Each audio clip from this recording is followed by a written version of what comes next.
네, 오늘 하나님 말씀은 요한복음 14장 13절 말씀부터 15절 말씀까지입니다. 요한복음 14장 13절 말씀부터 15절까지입니다.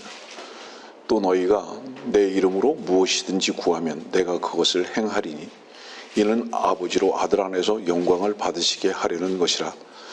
너희가 무엇이나 내 이름으로 구하면 내가 행하리라. 너희가 나를 사랑하면 나의 계명들을 지키라.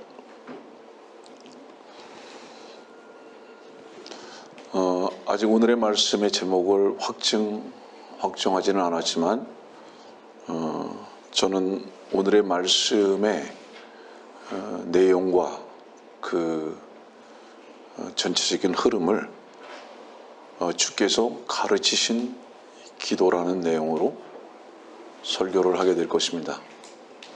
이것은 주께서 가르치신 기도는 많은 사람들이 알고 있는 주기도문을 말하는 것이 아닙니다.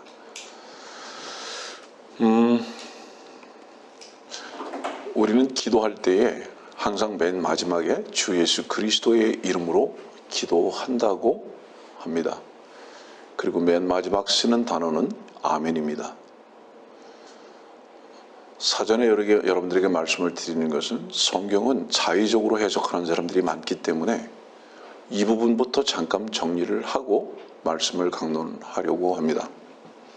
13절은 무엇이든지 구하면 단순히 이렇게 기록하지 아니하시고 내 이름으로 무엇이든지 전제가 있습니다.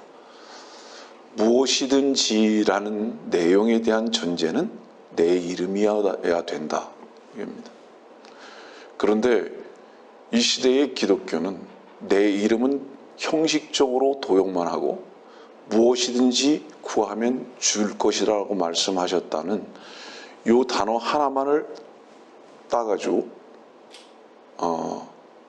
그렇게 잘못된 기도의 행태를 보이고 있는 것을 우리는 너무나 잘 압니다.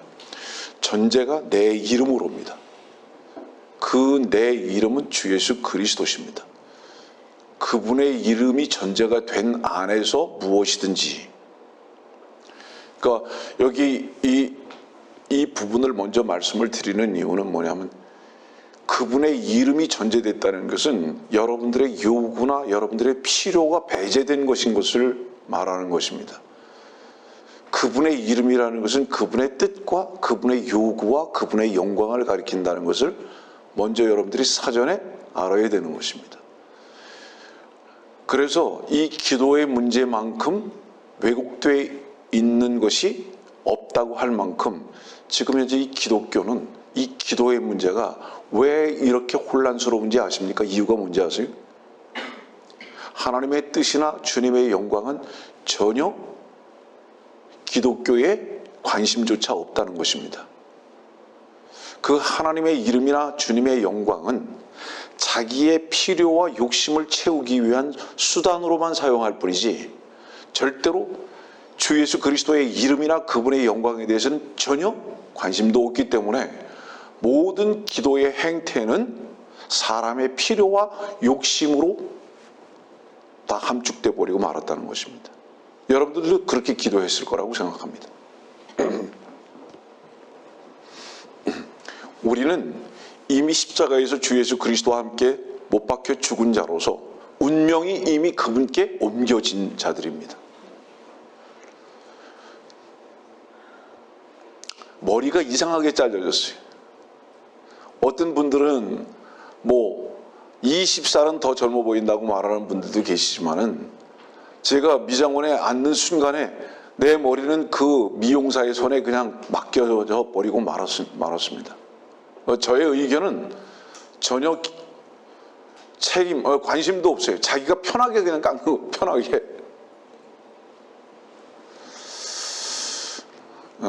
그리고 옆에 있는 어떤 분이라고 내 말은 안 하지만 어떤 분이 잘한다고 자꾸 그래가지고 완전히 이렇게 주먹머리 비슷하게 만들어 놨습니다. 내 이름으로 무엇이든지 구하면 내가 그것을 행할 것이다. 그리고 15절의 말씀 보니까 너희가 나를 사랑하면 나의 계명들을 지키라 그랬습니다. 지키라. 15절. 강론으로 들어갑니다. 14장 1절의 말씀을 어떻게 시작하죠?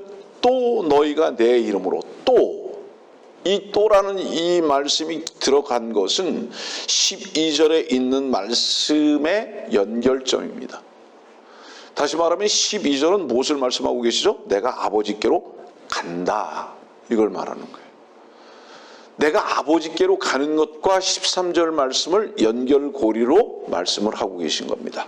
그래서 또 이제 여러분들 기도를 잠깐 여러분들에게 정의를 하고자 합니다. 기도는 우리의 필요를 하나님께 요구하는 것으로 사람들은 다 알고 그렇게 배운 것으로 기억하고 있지만 아닙니다. 여러분들의 요구를 주님께 내어놓는 것이 아니라 오히려 여러분들의 요구와 필요를 부인하는 바로 그 시간이라는 것을 잊어버리지 마십시오. 명심하십시오. 예. 왜냐하면요, 주님께서는 요한복음 14장에 이때의 배경이 뭐죠? 13장부터 14장으로 이어져 가면서 주님은 6월절에 밤을 지내고 계신 거예요. 죽음을 앞두고 계시다고요. 그러면서 이 기도를 지금 우리들에게 말씀을 당부를 하고 계시거든요. 이 의미는 뭐냐면 기도는 무엇인지 아느냐? 내가 그리고 겟세마네에 가서 기도를 하는 그 모양을 너희들이 이제 곧 보게 될 것인데 기도는 무엇인지 아냐? 내 뜻을 굴복시키고 하나님께서 그 뜻을 행하실 수 있도록 나의 필요와 요구를 그분 앞에 내어놓는 것이, 다시 말하면 포기하는 것이, 이것이 기도라는 것을 요한복음 14장에 우리들에게 보여주고 계시다는 걸 절대로 잊어버리지 말라 이 말입니다. 주께서는 이것을 우리들에게 가르쳐주고 계시다. 그래서 기도는 드린다고 하는 이유가 뭐냐 하면 이게 경배이기 때문에 그렇다.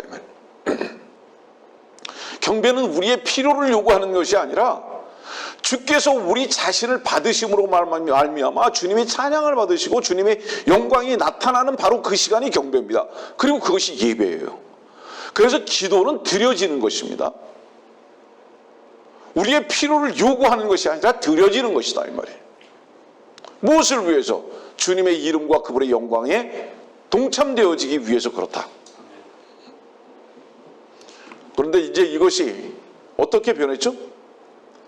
성황당에서 돌을 올려놓고 하는 것이나 돼지 대가리를 잘 삶아서 그 돼지 입에다가 돈 이렇게 물려놓고서 뭐 피는 이렇게 해가지고 뭘 얻어내는 것 같이 똑같이 돼버리고 만 겁니다.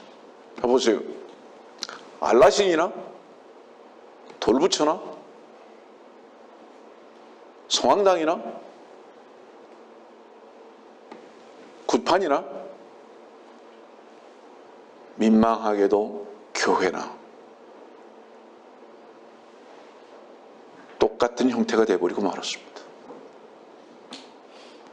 그래서 절간이나 모슬림이나 굿판이나 성황당이나 교회나 그 기도를 들어주시는 절대자라는 분이 돈을 필요로 하시는 것으로 자리매김해서 그 돈을 얼만큼 가져오느냐에 따라서 그 정성을 보고 절대자가 받아주는 것, 그 기도의 내용을 받아주는 것으로 호도해버리고 마른 모든 종교의 행태들. 다른 부분에서 제가 정리할게요. 종교는 무엇인지 아세요? 땅에서 올라와서 지향점이 땅을 향하는 것이다. 이게 종교입니다. 인간에서 출발했기 때문에 그 지향점이 인간을 향해서 가고 있는 거예요. 인간은 세상에서 왔죠. 그렇기 때문에 세상의 모든 가치를 위해서 추구하는 것입니다. 이게 모든 종교 행태예요. 그러나 기독교는 땅에서 시작한 것이 아니라 하늘에서 아들이 친히 이 땅에 내려오셔서 죽으시고, 무엇을 향해서 죽으신 겁니까? 사람의 저주를 향해서 친히 저주가 되셔서 죽어버리시고 다시 하늘에 올라가신 시작과 지향점 자체가 하늘에 있다는 것 절대로 잊어버리지 마세요. 그래서 교회, 곧 그리스도인들의 기도는 하늘로부터의 필요가 우리들에게 전달되어지고 하늘을 향한 지향점을 향하고 있다. 이것이 다른 종교들하고 다르다 이 말이에요. 다시 말하면 교회가 완전히 본질이 다 바뀌어버렸습니다. 기도의 내용부터 시작해서.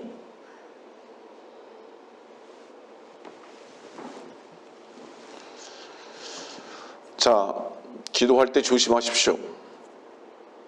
여러분들의 필요를 위해서 무릎을 꿇지 말고 세상을 보는 바로 그것으로 눈을 떴다가 눈을 감음으로 여러분들 마음속에 세상을 향한 모든 추구가 여러분들의 머리에 영상 속에 있어서 그 세상을 추구하는 것으로 여러분들의 기도를 자리매김하지 말고, 왜 우리는 골방으로 돌아가야 하고, 왜 우리는 무릎을 꿇어야 하고, 왜 우리는 손을 모아야 하고, 왜 우리는 눈을 감아야 하는가? 이 모든 세상을 차단하는 것이 기도의 시작이다. 이 모든 세상을 차단하는 것이 기도의 시작이다.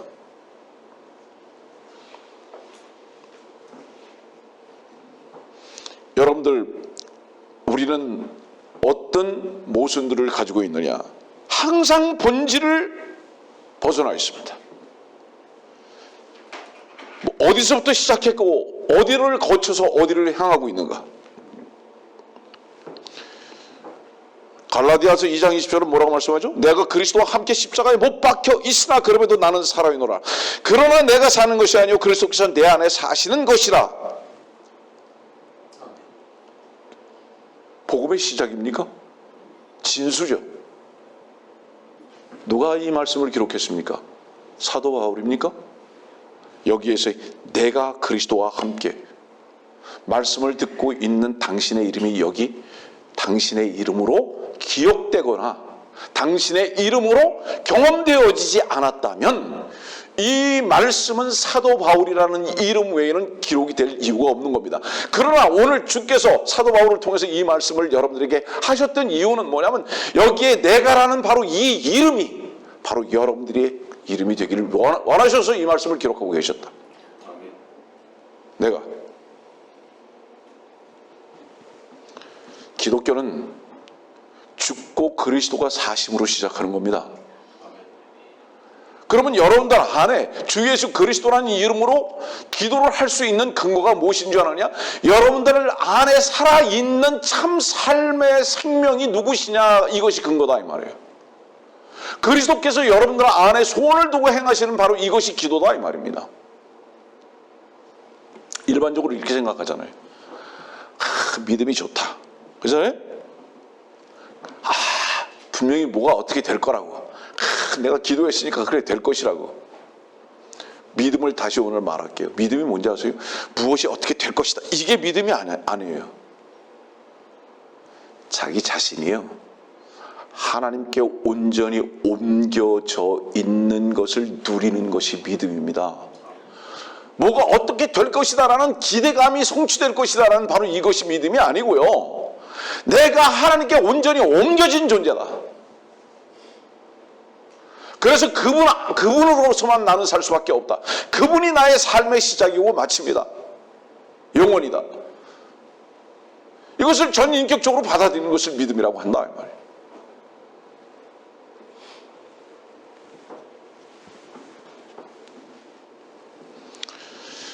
주께서 다시 죽으시고 다시 사시는 것에 여러분들이 만약에 동참되었다면 세상의 모든 욕심은 다 수장시켜버린 거예요 이미. 그죠? 다 땅에 묻어버린 거라고. 주님께서 묻히시고 주께서 무덤에 들어가셨을 때 이미 모든 세상의 욕심은 다 무덤에 들어가 버린 거예요. 이 믿음이 없기 때문에, 끝났기 때문에, 이것이 끝난 것을 믿지 않아요. 우리들에게 살아가는 삶 속에서 많은 어려움이 있을 수 있습니다. 곤고함도 있을 수 있습니다. 그러나 혹여 한숨 소리가 날 수 있을지는 모르지만 무릎을 꿇을 수는 없는 이유가 뭔지 아십니까?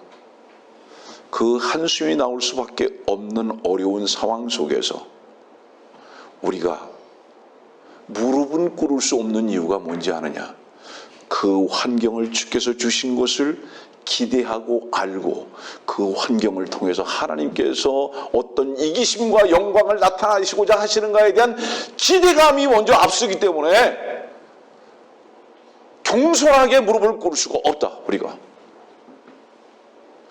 이것이 주님께서 우리를 향하신 이끄심에 대한 소망을 가지고 있는 그리스도인들의 삶의 자세다.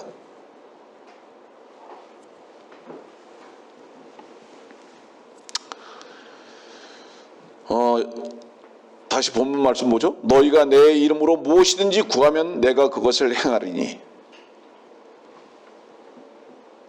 왜 주님께서 행하신다는 거죠? 기도를 왜 행하신다는 겁니까? 아버지로 아들 안에서 영광을 받으시게 하려는 것이라. 목적이 뭔지 아느냐? 목적이 아들 안에서 하나님이 영광을 받으시게 하기 위해서. 영광을 받으시기 위해서. 여러분들의 몸이 머리의 영광과 하나가 되려면 반드시 어떻게 해야 합니까? 하나가 돼야 돼요. 자주 얘기하지만은 버스 차장이 요즘 없긴 하지만 버스 차장이 버스 운전사보다 훨씬 높아지려면 방법은 하나밖에 없어요. 그 버스 회사의 사장한테 시집을 가든지. 예? 그렇잖아요. 왜냐하면 아내의 영광은 그 머리인 남편의 영광과 동일하기 때문에. 여러분들, 왜 우리들의 많은 기도가 주께서 영광을 받으시는 거에 목표점을 두지 못하고 우리의 피로에 머무는지 아십니까? 분리되어 있어요. 그분의 영광과 우리의 찾아야 하는 영광이 분리되어 있다 이 말이에요. 이 가치가 이게 분리가 되어 있기 때문에 그렇다 이 말이에요. 요즘은 잘 모르겠습니다만은 예전의 여인들은 자기는 혹시 벌거벗어도 남편에게는 좋은 옷을 입히고, 이유가 뭐죠? 남편의 모습이 곧 자기의 모습인 것을 아는 거예요. 지혜로운 여인들이. 그래서 그렇게 했던 거예요. 에베소서 2장 말씀 봅시다. 13절. 그러나 한때 멀리 있었던 너희가 이제 그리스도 예수 안에서 그리스도의 피로 가까워졌느니라. 에베소서의 특징은요, 그리스도가 먼저 등장합니다. 예수 그리스도가 아니라 그리스도 예수로 순서가 바뀌어지는 거예요. 이유가 무엇이냐면 에베소서는 교회를 가리키고 있기 때문에 예수가 먼저 앞에 있질 아니하고 그리스도가 먼저 앞에 제시됩니다. 그리고 그리스도 예수 안에서, 예, 교회를 말하고 있기 때문에 그런 거예요. 교회의 소중성이죠. 그래서 피로 가까워졌느니라. 그래서 둘을 하나로 만드셨다고. 또 15절 말씀도 보니까 둘을 자기 안에서 한 세 사람으로 창조하셨다고. 16절에도 말씀 보니까 그가 십자가를 통하여 둘을 한 몸으로 만들어. 원수가 뭔지 아십니까? 십자가로 원수된 것을 죽이려 함이라 했고요. 원수. 주목하세요. 하나님께서 말씀하시는 원수가 뭔지 아세요? 분리예요. 하나님과 분리되게 만든다 이 말이에요. 이 분리가 언제 됐습니까? 창세기 3장 1절 이후에 분리가 된 거예요. 하나님과 하나 됐던 것을 분리시켜 버렸어요. 그래서 주 예수 그리스도의 피로 말미암아 그리스도 예수의 보혈로 말미암아 이제 우리가 하나가 됐다 이 말이에요. 분리가 되지 않았다 이 말이에요. 이건 뭐를 의미하죠? 지체와 몸과 머리다 이 말이에요. 이것이 분리되는 것이 원수다 이 말입니다. 그러니까 원수가 하고자 하는 일은 뭡니까? 결국은 분리시키는 일이에요. 분리시키는 일.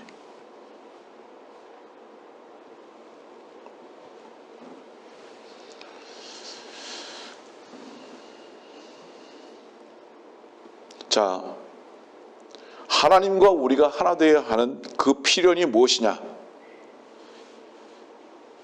그리스도 예수의 피로 깨끗게 되어야 하는 것입니다. 자, 여러분들이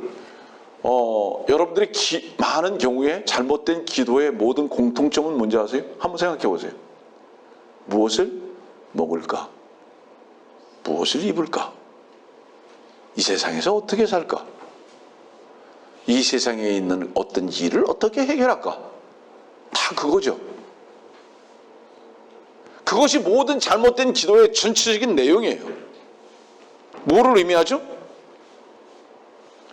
이미 그 기도 자체가 그리스도와 분리된 증거다, 이 말. 세상을 향하고 있다, 이 말. 우리는 이미 세상에서 끝난 자들인데 세상을 향하고 있다, 이 말이에요. 그래서 제가 자주 말하지만은 주님께서는 마태복음 4장에 40일을 금식하셨는데도 불구하고 상황과 환경은 피곤하고 배고프고 춥고 거친 땅이었지만 그분께서는 마귀가 죽였다고 하는 것을 거부할 수밖에 없었던 이유는 무엇이냐면 우리들에게 본질적으로 필요한 것 앞에서 주님의 가신 길을 배우자. 우리가 필요한 그 일이 있을 때 그것이 명예든지 건강이든지 먹는 것이든지 입는 것이든지 어떤 환경에서의 개선이든지 이런 모든 필요가 절실함으로 우리들에게 다가왔을 때 먼저 급하게 입을 열지 말고 급하게 무릎을 꿇지 말고 바로 이 위치에 내가 있게 된 이유가 무엇인가에 대해서 하나님의 말씀 앞에 조명을 받으라. 먼저 이것이 우리들의 모범 답안이다 이 말입니다. 그리스도인들이 무엇이 급하냐? 그리스도인들에게 유일하게 급해야 할 것은 무엇이냐면은 늘 주님의 뜻을 찾는 것이 급해야 합니다. 세상의 것을 구하는 것이 아니라 그 필요 속에서 세상의 어떤 필요 속에서 주님께서는 이 필요를 내게 왜 주셨는가? 이것이 우리들이 급히 돌아가야 할 필요이다. 그러면 우리의 기도의 목표는 뭐가 되어야 합니까? 뭐예요? 하나님과 하나 되는 겁니다. 주께서 가르쳐 주신 기도의 내용이에요. 기도의 목표가 뭔지 아느냐?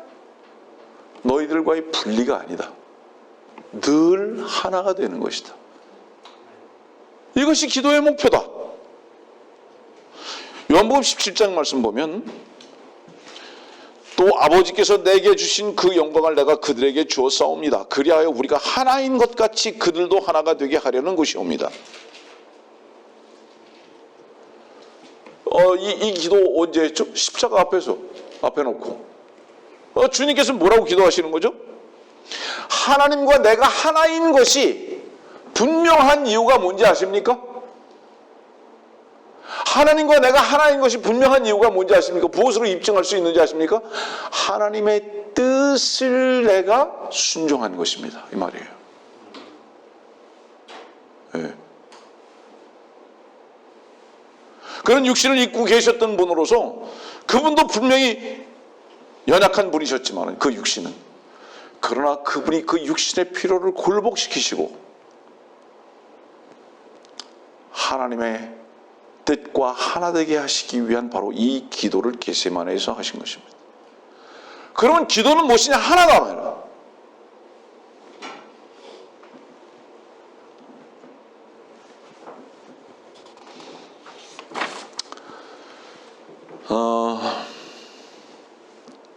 뿐만 아니라 뭐죠? 요한복음 17장 내가 아버지와 하나인 것 같이 그들도 우리와 하나가 되는 이것입니다. 이거죠.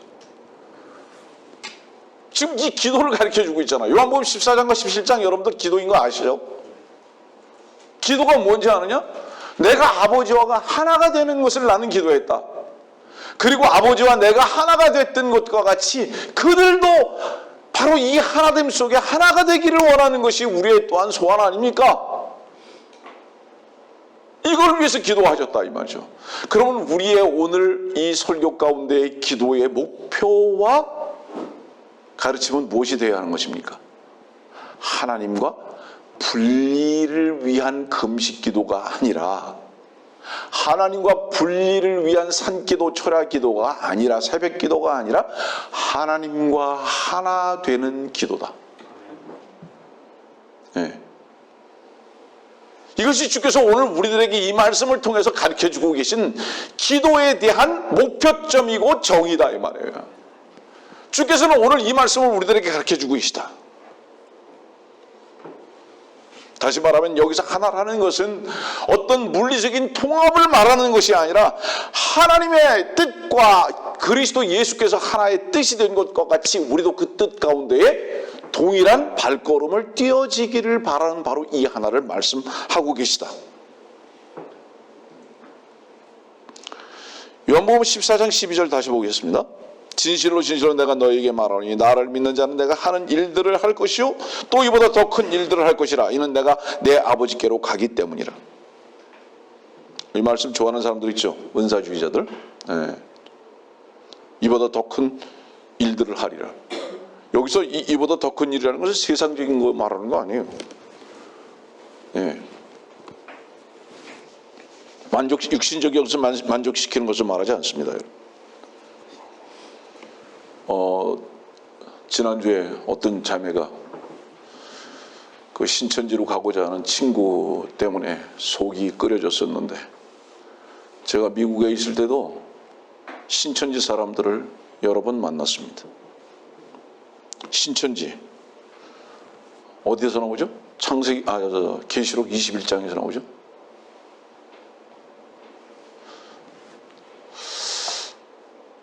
제일 많이 사용하는 성경 구절 중에 하나가 마태복음 24장 같은 경우입니다.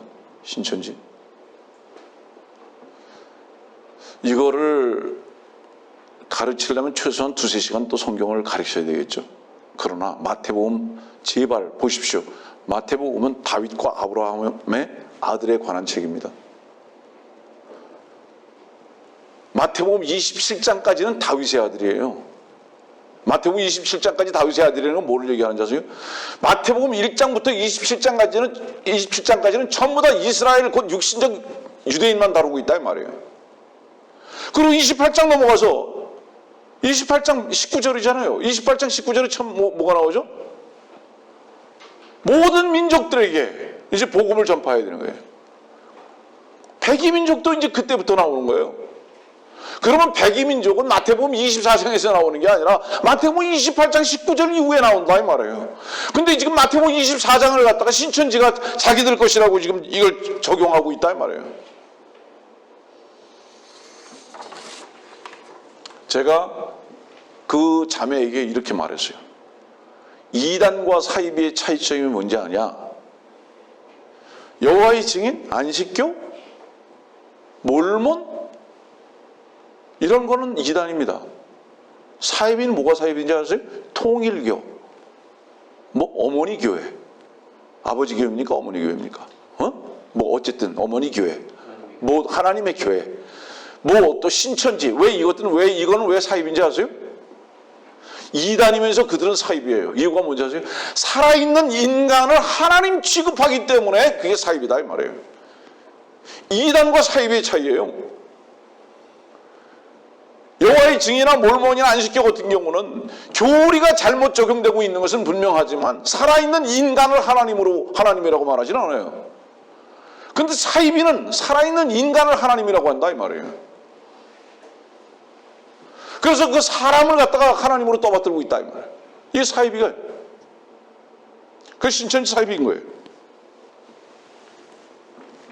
이 사이비에 성경을 모르니까 다 넘어가는 거예요. 불쌍한 사람들 너무 많죠. 주님 왜 죽으셨어요? 어려운 질문 하나 할까요? 주께서 무리를 걸으셨어요. 주께서 보리빵 5개, 물고기 2마리로 5,000명 먹이셨어요. 마태복음 27장 이전이에요? 아니면 28장에서 그랬어요? 마태복음 27장 이전에 그랬죠? 이 말씀 왜 여쭙는지 아세요? 마태복음 27장은 주께서 죽으시는 거잖아요.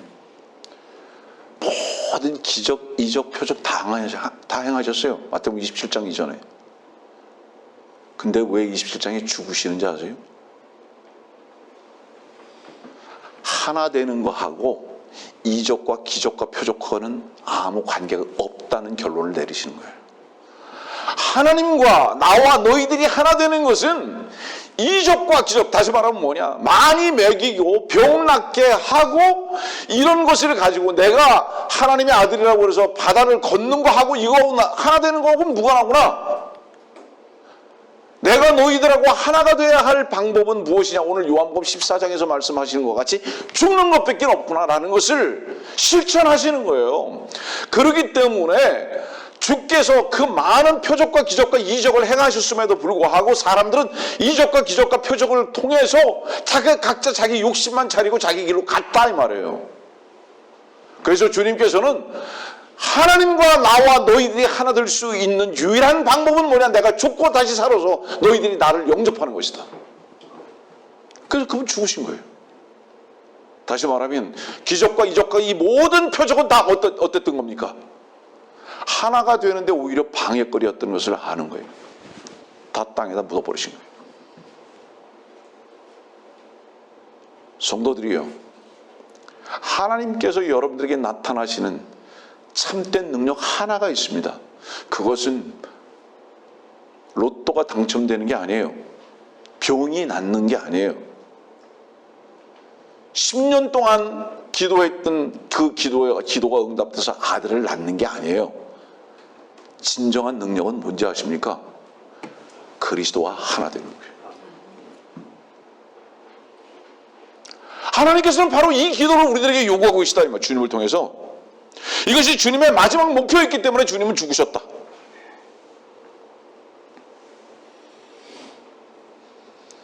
그런 많은 기적과 이적과 표적을 행했음에도 불구하고 사람들에게 다 거부당하셨어요. 주님께서 다 거부당했어요. 근데 그것만 원하고 있습니다. 자, 오늘 요한복음 14장 주님께서 어떤 기도를 어떤 상황 속에서 하고 계시죠? 죽음을 앞두고. 죽음을 앞두고 지금 그 기도를 가르쳐 주고 계신 거예요. 출발점이 뭔지 아냐? 나의 죽음이다. 거기 너희들도 같이 죽는 거다. 그렇지 않으면 절대로 새로운 피조물로 너희들이, 나와 하나님과 너희들이 하나 될 수 없다. 이걸 우리들 가르쳐 주고 계시죠?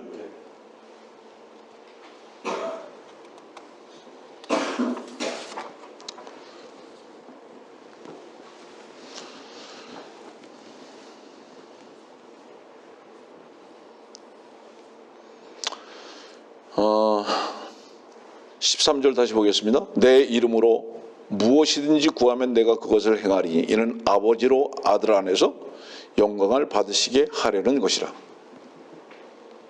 다시 말합니다. 그분의 이름으로 제한되어 있어요. 주 예수 그리스도라는 그분의 이름.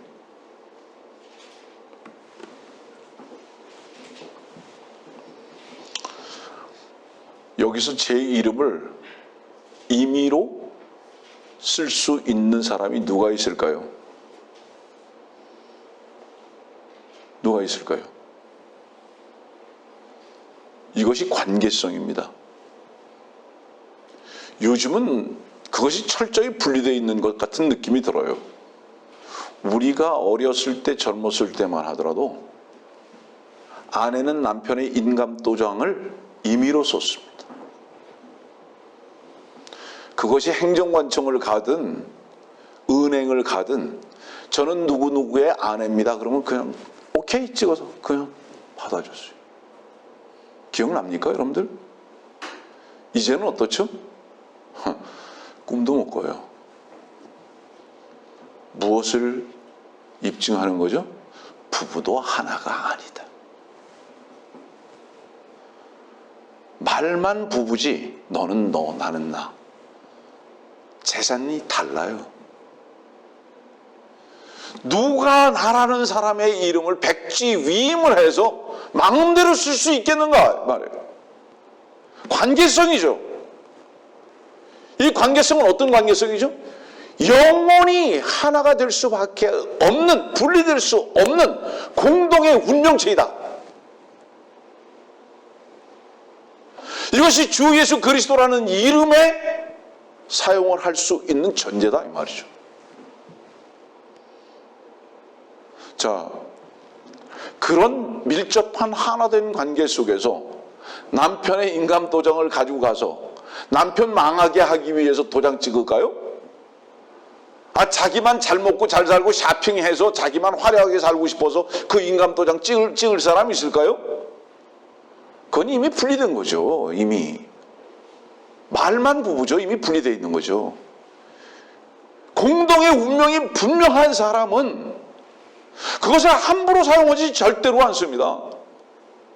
사랑하는 성도들이요, 여러분들이 주 예수 그리스도와 분명히 하나 되신 것이 확실하다면 여러분들의 이름과 여러분들의 영광과 여러분들의 부요함을 위해서 그 이름을 결코 도용해서 사용할 수 없다. 이것이 주 예수 그리스도라는 이름에 무엇이든지 구하는 전제가 되어야 한다. 여기 이후에 무엇이 나옵니까? 아멘 얘기 된다. 얼마나 담대한 겁니까? 이 아멘이. 내가 기도한 그 뜻대로 이루어지이다. 어떻게 해야 이런 담대함이 있습니까? 그 담대함은 세상과 나의 개인적인 욕심이 전부 다 배제된 바로 그것에서부터 출발하기 때문에 아멘이라는 담대함의 고백이 나오는 게 아니냐 이 말이에요. 어떻게 내 뜻대로 되기를 원하면서 아멘이라는 그 단어를 갖다가 쓸 수 있겠는가 이 말이에요.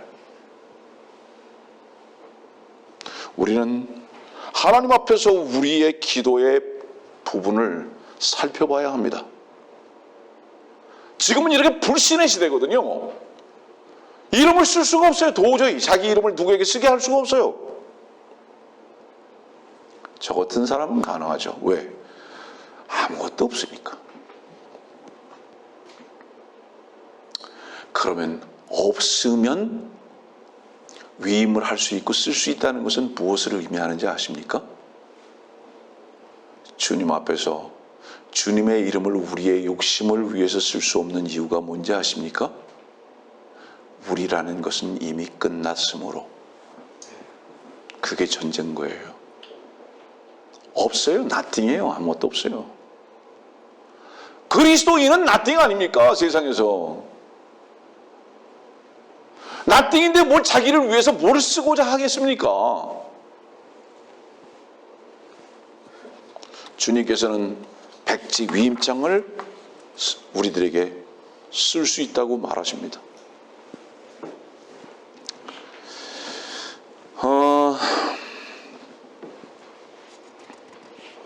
신뢰성의 문제죠. 하나, 자, 보세요. 조금 쉽게 표현하게 할게요. 지장 찍었어요. 인감도장 찍었어요. 쉽게 말할게요. 누가 시킨 거예요? 머리가 시켰잖아요.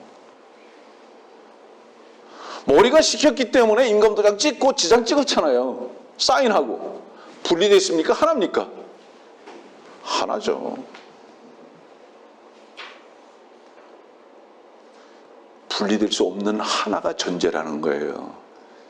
이것이 그분의 이름으로 기도할 수 있는 자격이고 이유고 목적이다. 이거를 지금 주님께서는 설명하고 계시다. 잊어버리지 마라. 그럼 뭐예요? 목적이 무엇이냐가 중요한 것이 아니라 그 전제가 하나냐 이것을 질문하고 계시다 이 말이에요. 너희 기도 속에 하나가 되어 있느냐 이걸 질문하고 계시다 이 말.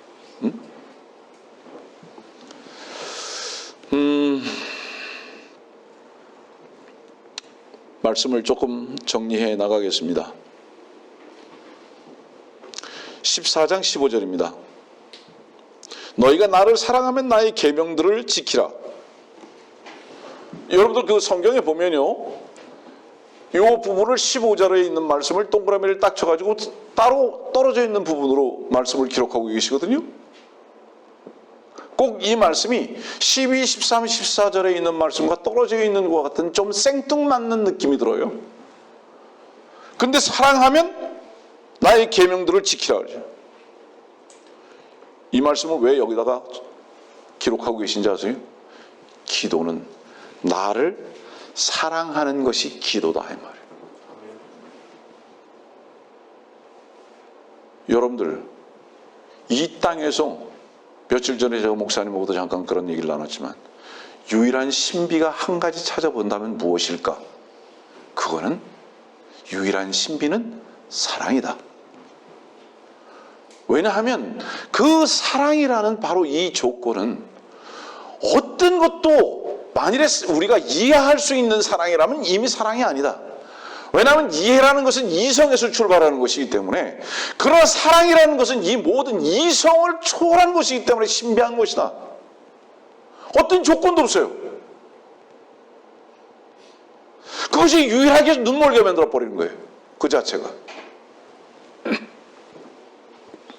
자, 사랑하면 나의 계명들을 지킨다. 기도의 중심은 나를 사랑하는 거다. 사람들이 이러잖아요. 너 나 사랑해? 너 나 사랑해? 그럼 사랑을 증명해봐. 네가 나 사랑하면 나 사랑을 좀 증명해봐. 이렇게 보통 말하잖아요. 정의해 줄까요? 사랑은 증명해봐 그러고 요구하는 것이 아니라 내가 그 사랑을 증명하면서 사는 거예요. 하나님께서 나를 사랑하시니까 이렇게 해 주십시오. 하나님의 사랑을 증명하십시오. 이것이 아니라요. 사랑을 하는 그 사람은 상대방으로 하여금 그 사랑을 증명하기를 요구하는 것이 아니라 내가 당신을 사랑합니다 하는 것을 증명하면서 사는 거예요. 바로 이 증명은 뭐죠? 요구가 아니라 내 요구는 하나도 없고 그분의 요구가 무엇인가에 대해서만 관심을 갖는 것이 사랑의 분명한 증거다 이 말이에요. 그런데 주님께서 사랑을 말씀하고 계시잖아요. 우리가 주의 계명을 지키지 못하는 이유가 단 하나 있다. 그것은 뭐냐? 하나 되지 못했을 뿐만 아니라 너희와 나와의 이 사랑의 관계가 단절됐기 때문이다. 이 사랑 하나를 회복한다면, 그래서 너희와 내가 하나 된 것이 분명하다면 너희들은 계명을 지킬 것이다. 왜 계명을 못 지키냐? 분리됐기 때문에.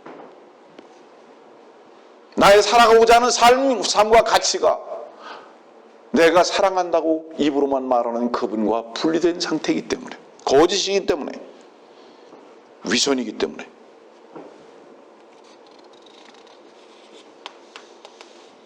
사람들은 하나님의 사랑, 하나님께서 나를 사랑하시는 것만 입증받기를 원하는 거예요.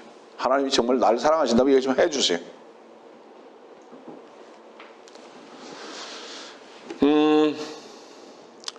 이유가 뭘까요? 그 이유는 아직 요한복음 3장 16절을 모르기 때문에 그렇습니다. 그렇기 때문에 하나님께 사랑을 자꾸 요구하는 거예요. 요한복음 3장 16절은 뭐라고 말씀하시죠? 하나님께서 세상을 이처럼 사랑하셔서 독생자를 주셨으니 이는 그를 믿는 자마다 사람은 누구든지 멸망하지 않고 영생을 얻게 하려 하심이니라. 사랑을 받아들인 자는요, 영생을 얻은 자예요. 영생을 얻었다는 것은 뭐를 얘기하죠? 끝날 세상을 향해서 살지 아니하고 육신적인 가치를 위해서 지향점을 두는 것이 아니라 하나님의 사랑을 안 자는 이미 그 사랑의 풍성함에 젖어서 살 수밖에 없는 삶을 산다, 이 말을 하는 거예요.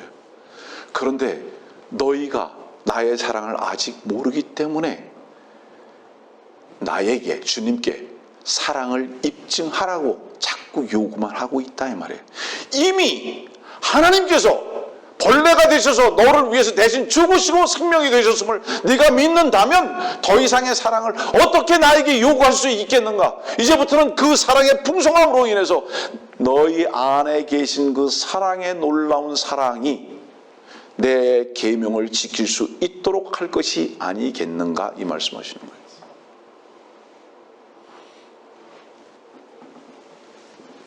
그래서 계명을 지킨다 이 말씀은 무엇을 의미하는 거죠? 사랑이라는 이 놀라운 능력 가운데 사는 사람은 사랑의 종으로 사는 것이 유일한 즐거움이고 기쁨이고 설렘입니다. 절대로 사랑을 받는 것이 기다림이 아니라 이 사랑을 어떻게 상대방에게 표현하고 이 사랑의 즐거움을 주면서 살 수 있을까 하는 이 목표점이 바뀌어버린다 이 말이에요. 왜? 이미 그 안에 그 사랑으로 가득 차 있기 때문에.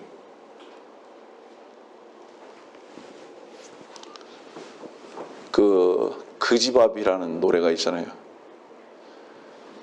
오가며 그 집 앞을 지나노라면 그리워 나도 몰래 발이 머물고. 나도 몰래 발이 머문다고요? 나도 몰래 발이 머문다. 의식하는 거 아니에요. 가서 딱 서서 봐야지. 이게 아니에요. 나도 몰래 발이 머물고. 이유가 뭐예요? 이미 이 안에 그림이 있기 때문에 가다가 그냥 멈춰진다 이 말이에요. 자동적으로. 이 계명을 지킨다는 말씀이 그 말씀인 거예요. 그 후에 또 다른 노래가 있잖아요. 되오면 그 자리에 서졌습니다. 서야지가 아니에요. 그냥 서지는 거예요.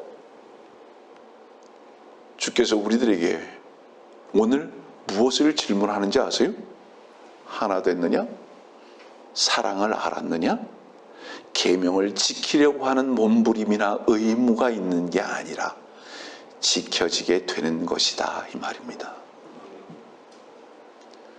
너희들이 왜 기도가 세상을 향해서만 하고 있는 줄 아느냐?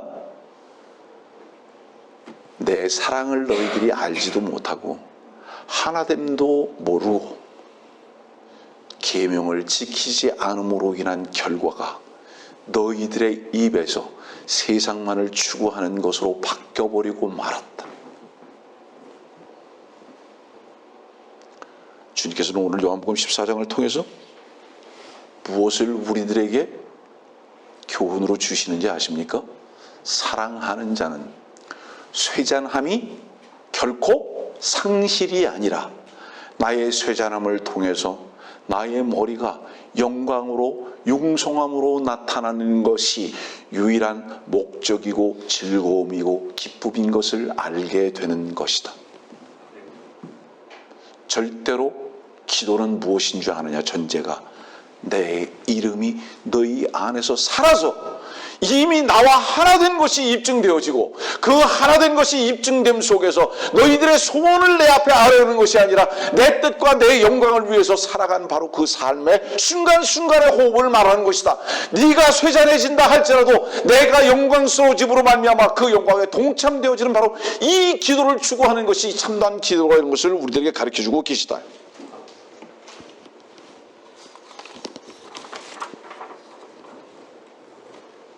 말씀 정리하겠습니다. 요한복음 14장 31절에는 이렇게 말씀합니다. 그러나 내가 아버지를 사랑하는 것과 같이 아버지께서 내게 명령하신 대로 내가 행하는 것을 세상으로 알게 하려는 것이라. 일어나라 여기를 떠나자고 하시니라.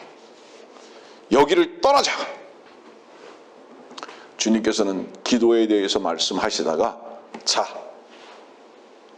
이제는 여기를 떠나자. 여기가 어디입니까? 그 어떤 것도 다 뒤로 하고 어디로 가시는 겁니까? 떠나자. 어디로 가시는 겁니까? 기름틀로 가십니다. 겟세마네로 가시는 거예요. 이제는 나는 실제로 하나님과 하나 되는 바로 그것으로 갈 것이다. 성도들이요, 오늘 이 말씀을 가지고 여러분들에게 결론을 내립니다. 여러분들의 소원, 필요, 그것으로 인해서 잘못된 기도, 그 현장에서 주께서 말씀하시는 것과 같이 자기를 부인하는 겟세마네라는 곳으로 가십시오. 그곳에서만 하나님 아버지와 주 예수 그리스도와 여러분들의 하나됨의 현장에서 그분의 사랑의 풍성함을 누릴 것이고, 그때 우리의 고통도 쇠잔함도 그분의 영광 가운데 참여하는 것을 믿고 누리게 되면서 주님을 찬양하고 감사하고 기뻐하는 풍성한 삶으로 여러분들은 넘쳐날 것을 경험할 것입니다. 주께서는 오늘 요한복음 14장을 통해서 우리들에게 기도는 이렇게 하는 것이다 라고 가르쳐주고 계십니다.